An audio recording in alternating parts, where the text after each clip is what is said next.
আমরা এই মাত্র রামলালার দর্শন করে মন্দির থেকে বেরোলাম। আমার সঙ্গে আছেন স্বনামধন্য কীর্তনীয় কৃষ্ণদাস মুখার্জি। ওনার কাছে আমরা কিছু বক্তব্য জানবো যে ওনার দর্শন করার পর কি অনুভূতি হলো, সনাতনীদের উদ্দেশ্যে কি বার্তা দিতে চান। তো আপনারা দেখুন। জয় শ্রীরাম। আমরা অযোধ্যায় শ্রী রামলালা মূর্তি দর্শন করলাম, শ্রীরাম জন্মভূমি দর্শন করলাম, রাম মন্দির। আপনারা সবাই আসুন, আমি প্রার্থনা জানাবো। অপূর্ব অনুভূতি, দিব্য অনুভূতি, এটা বলার ভাষা নয়।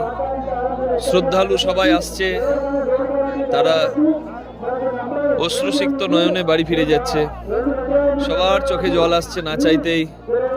এটা বলার ভাষা নেই।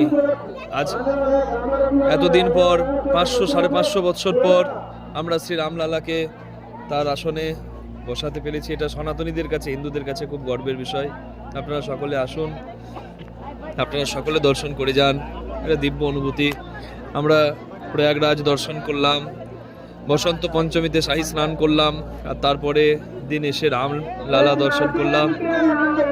বহু স্বীকৃতি না থাকলে, কৃপাফল না থাকলে বোধহয় ভক্তের ভাগ্যে দর্শন জুটবে না। আপনারা সকলে আসুন।